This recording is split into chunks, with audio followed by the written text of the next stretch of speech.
तो ये वही रिवीजन नोट्स हैं जो मैंने 16 अप्रैल 2023 से एक रात पहले रिवाइज किए थे और अगले दिन एनडीए का पेपर क्रैक किया था। तो फुल नोट्स में आपको टोटल पेज थे 33 और उनको मैंने अपने स्ट्रेंथ और वीकनेस के हिसाब से 2 पेजेस में ही समराइज किया। तो आज तो मैं आपको अपने रिवीजन नोट्स दिखाने वाला हूँ वेक्टर 3D के। अगर फुल नोट्स की डिमांड कमेंट में रही तो उनको भी मैं आपको दिखा दूंगा। और साथ ही ये भी बता देना कि क्या आप चाहते हैं कि मैं अपने ही नोट्स को आपको एक्सप्लेन करूँ वीडियोज में।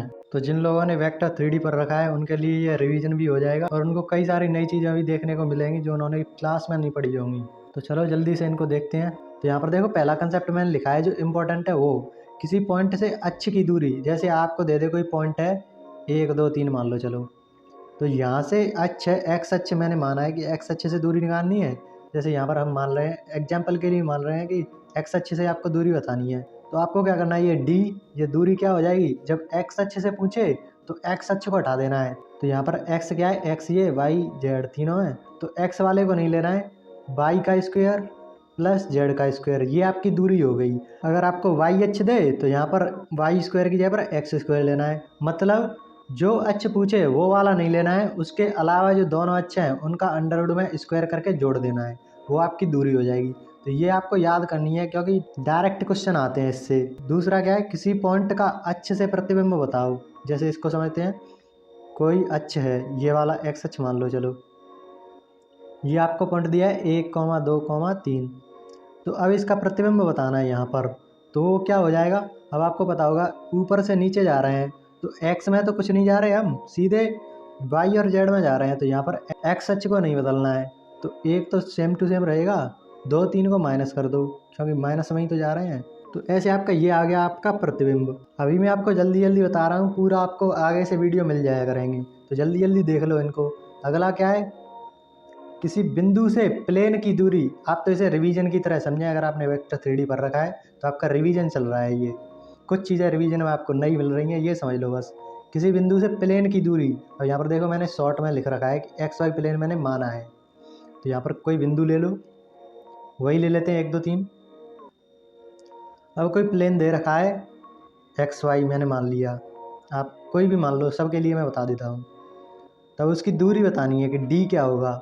तो यहाँ पर मैंने जैसे अभी देखा था ना कि जो अक्ष था, जैसे एक्स वाई अक्ष था तो हमने वाई वाला हटा दिया था, तो यहाँ पर देखो 2 अक्ष दिख रहे हैं एक्स और वाई, तो दोनों को हटा दो, बचा हुआ है उसका मोड कर दो। तो यहाँ पर एक्स वाई दे रखे हैं तो इसमें जेड वाला कौन सा है 3, तो 3 का मोड कर दो, वो ही आ जाएगा।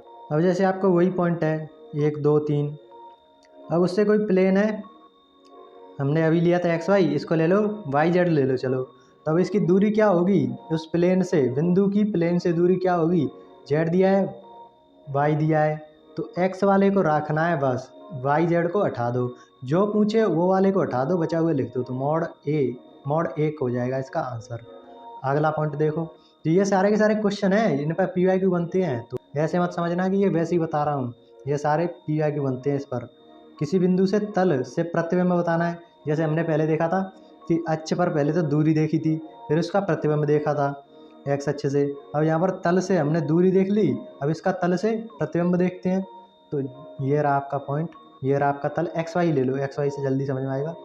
तो अब इसका प्रतिबिंब बताना है कि इस बिंदु का प्रतिबिंब क्या बनेगा, तो 1 2 3, अब इसका प्रतिबिंब बताना है। तो जैसे यहाँ पर हमने क्या किया था, वही ये अक्ष से ही आप रिलेट करो, जैसे एक्स अक्ष था तो हमने एक्स वाले को तो सेम रखा, बाकी को नेगेटिव कर दिया, तो यहाँ पर एक्स वाई 2 है तो इनको तो सेम रखेंगे, बचे हुए को आप नेगेटिव कर देंगे, तो एक्स और वाई को तो सेम रखना है, तो 1 2, बचा हुआ क्या है 3, तो उसको माइनस कर देना है, तो ये आपका प्रतिबिंब निकल रहा है। देखो कितनी आसान ट्रिक है, ट्रिक नहीं कंसेप्ट है। और एक और बात, अगर आप इसे समझ लेते हैं ना, मैं जैसे आपको समझा रहा हूँ वैसे वैसे आप समझते जाओ, फिर आप इसको, मैं इसको PDF आपको व्हाट्सएप पर दे दूंगा, जैसे अभी अभी हमने व्हाट्सएप चैनल बनाया है उसकी आपको लिंक मिल जाएगी, तो वहाँ पर मैं इसको अपलोड कर दूंगा, या फिर टेलीग्राम पर भी मिल जाएगी।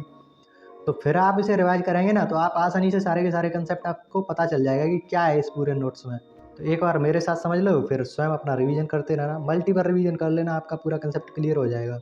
अब यहाँ पर अगली इंपॉर्टेंट चीज़ क्या है, सारी की सारी इंपॉर्टेंट चीज़ें जो जो मसाला निकला है ना सारे के सारे नोट्स में से, वो मैंने अपने सुपर नोट में डाला था, और यही चीज़ मैंने NDA के एग्जाम से पहले रिवाइज करी थी। यूनिट वेक्टर, आपको यूनिट वेक्टर तो पता होगा, कोई है आपको, जैसे ए वेक्टर आपको दिया है कोई भी ले लो, X I cap plus Y Z cap plus Z K cap, ये कर लो। तो अब ए वेक्टर क्या हो जाएगा, आपको सिंपल सिंपल चीज़ें तो पता ही होंगी। ए यूनिट वेक्टर को क्या लिखते हैं, कैप से दर्शाते हैं, ए कैप।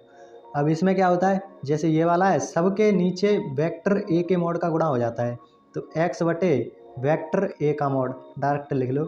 और वेक्टर ए का मॉड कैसे निकालते हैं, किसी को नहीं पता है तो यहीं पर बता देता हूँ। जैसे इसका आपको मॉड निकालना है तो कैसे निकालेंगे, सभी के जो कोफिशिएंट है X square plus Y square plus Z square, इनका अंडर रूट कर दो, वो आपको मॉड ए वेक्टर का मान मिल जाएगा।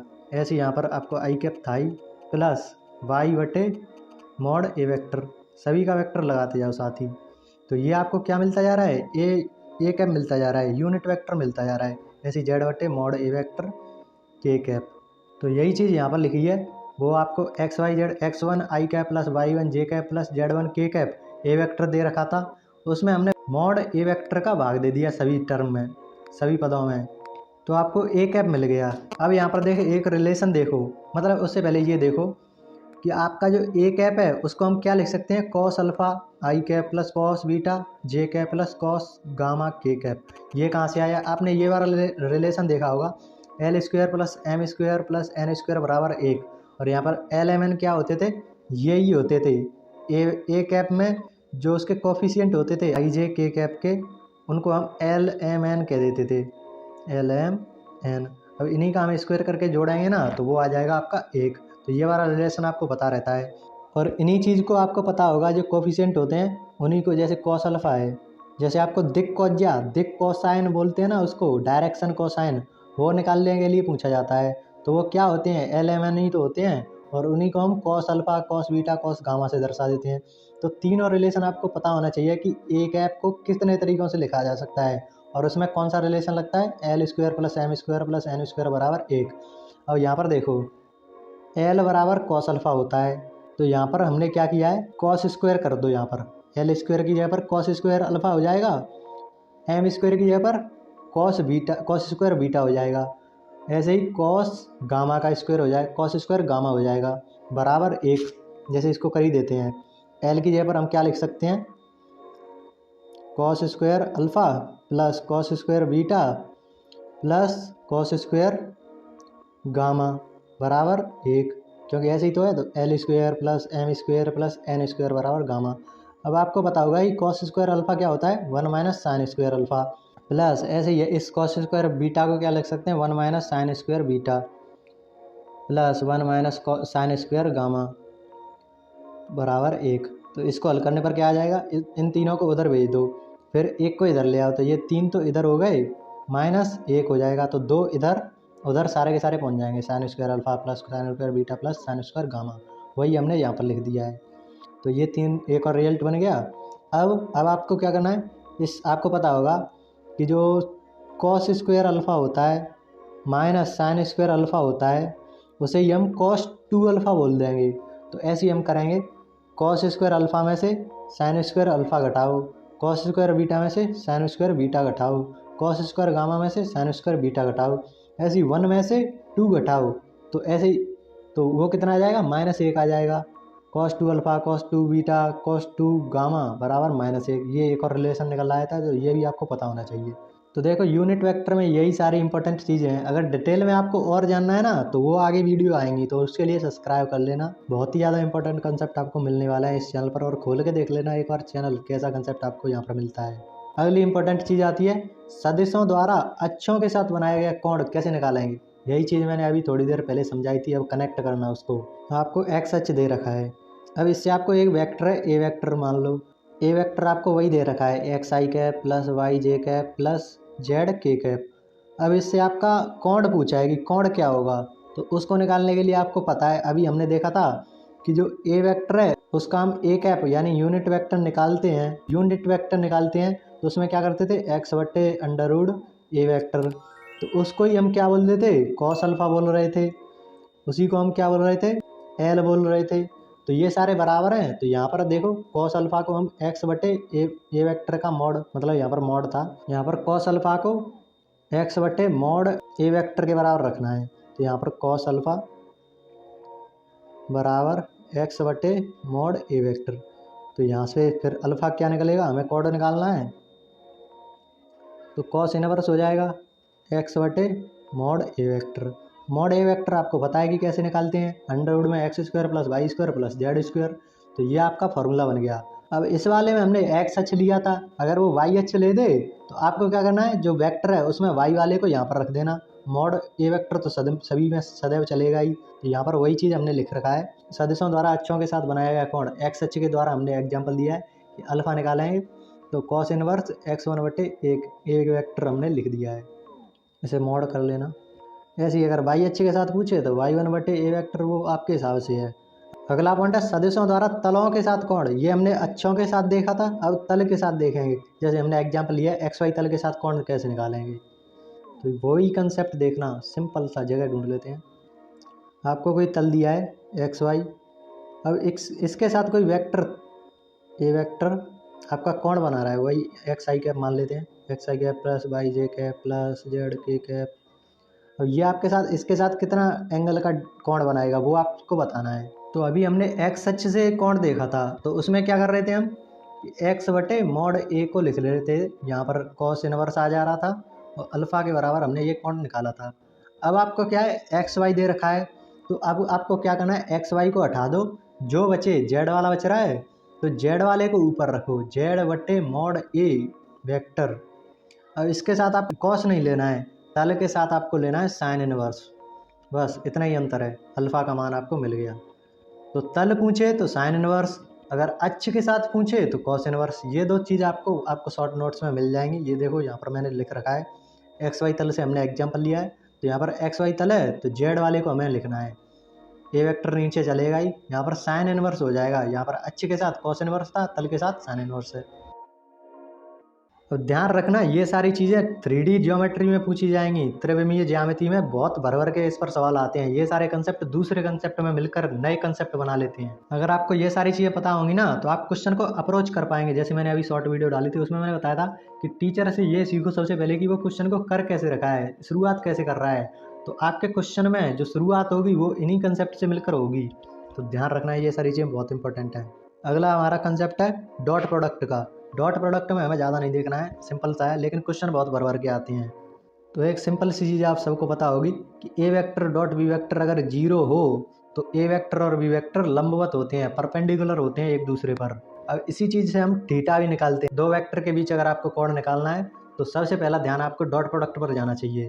अब आपको पता होगा कि अगर हम करें ए वेक्टर डॉट बी वेक्टर, आपका क्या होता है, ए वेक्टर का मॉड डॉट बी वेक्टर का मॉड डॉट कॉस थीटा। तो यहाँ से कॉस थीटा निकालेंगे तो इन दोनों को नीचे पहुँचाएंगे तो क्या आ जाएगा, ये ए वेक्टर डॉट बी वेक्टर बटे ए वेक्टर का मॉड डॉट बी वेक्टर का मॉड, ये आपका मिल गया कॉस थीटा। इसी से आप अगर आपको थीटा निकालने के लिए बोले ना, कोण निकालने के लिए पूछे दो वेक्टरों के बीच में, तो सबसे पहला फॉर्मूला यही आपके दिमाग में आना चाहिए। वो साइन थीटा वाला भी निकाल सकते हैं, लेकिन हमें क्या जरूरत पड़ रही है, इसी से निकाल लेंगे। अब इसमें एक और चीज़ देखनी है, अगर A vector dot B vector positive है, प्लस में उसका मान आ रहा है, तो आपका थीटा होगा, जो कोण होगा वो एक्यूट होगा, न्यून कोण होगा, 90 डिग्री से कम होगा। और अगर आपका A vector dot B vector zero आ जाए, तो हमने अभी देखा था दोनों परपेंडिकुलर होंगे तो थीटा 90 डिग्री होगा। और तीसरी चीज़, इस पर आपको NDA 2 2022 में क्वेश्चन पूछा था, ए वेक्टर डॉट बी वेक्टर अगर नेगेटिव आ जाए तो आपका जो थीटा होगा वो ऑब्ट्यूज यानी अधिक कोण होगा, 90 डिग्री से ज़्यादा होगा। इस पर आपका क्वेश्चन बना था, वो क्वेश्चन मैं आपको फुल नोट्स में दिखा दूंगा अगेन। अगली इंपॉर्टेंट चीज़ प्रोजेक्शन। आप देख सकते हैं कितनी जल्दी जल्दी टॉपिक इसमें खत्म हो रहे हैं। तो ये इंपॉर्टेंट चीज़ें हैं वही सारी की सारी इसमें लिखी हुई हैं। हमने सुपर नोट में कोई क्वेश्चन नहीं डाला, जो अलग सा क्वेश्चन होता है ना उसी को सुपर नोट्स या रिवीजन नोट्स में आपको डालना है, या फिर कोई क्वेश्चन से कोई कंसेप्ट बन रहा है उसको डाल देना है। अब प्रोजेक्शन आपसे पूछा था कि ए वेक्टर का बी वेक्टर पर प्रोजेक्शन है, यानी प्रक्षेप बताओ, हिंदी में इसको प्रक्षेप बोलते हैं। तो ए वेक्टर का बी वेक्टर पर बताना है, इसको ध्यान रखना किस पर बताना है, बी पर बताना है तो उस वाले का मॉड नीचे रखना है, ऊपर आपको दोनों का डॉट प्रोडक्ट कर देना है, ए वेक्टर डॉट बी वेक्टर बटे मॉड बी, जिस पर डालना है उसको नीचे रखना है। इसी को हम क्या लिख सकते हैं, यहाँ पर ध्यान से देखो, वी वेक्टर बट्टे वी वेक्टर का मॉड, इसे ही तो हम वी का कैप बोलते थे, यूनिट वेक्टर बोलते थे। तो ये भी आपका एक और फॉर्म बन गया है इसका। अब आगे इसका वो समझो कि जो mod A vector cos theta कहाँ से आया। तो जैसे हमने देखा दो वेक्टर हैं, ये बी वेक्टर हो गया, ये ए वेक्टर हो गया। ए वेक्टर का आपका प्रक्षेप पूछा है, ये थीटा है आपका। आपने फिजिक्स में वो पढ़ा होगा कंपोनेंट निकालना, तो ए वेक्टर नीचे थीटा के साथ कौन सा बनता था, कॉस थीटा। तो ये वाला कंपोनेंट आपका A vector dot cos theta बन गया, ऊपर ए वेक्टर का मॉड साइन थीटा बन जाएगा। तो हमें ज़रूरत इसकी है, तो v का हमने प्रक्षेप निकाला तो ये इतना ही तो आया, तो इसी को हम प्रक्षेप लिख सकते हैं। अब आप एक और बात पूछेंगे कि जो ए वेक्टर ही क्यों नहीं लिखा, यहाँ पर देखो ए वेक्टर कॉस थीटा ही क्यों नहीं लिखा, उस पर मॉड क्यों लगा दिया। तो आपको पता होना चाहिए, अगर हम इसको लिख देते तो इसकी डायरेक्शन तो यही रहती, तो हम उसकी डायरेक्शन चेंज नहीं कर सकते। उसका कंपोनेंट लेना है तो हमें उसका मॉड ही लेना होगा, हम उसकी डायरेक्शन के साथ उसको नहीं ले सकते। तो आपको प्रक्षेप वाला भी समझ में आ गया होगा। क्वेश्चन हम कराते रहते हैं, आपको PYQ भी इसी चैनल पर मिल जाएंगे, इन्हीं सारे नोट्स पर आपको PYQ मिल जाएंगे। अगला है समीकरण। अब ये वाला बहुत इंपॉर्टेंट है, इसमें कई सारे समीकरण होते हैं, ये सारे के सारे नोट्स ही इंपॉर्टेंट है, वो आप देख लेना। समीकरण देखो,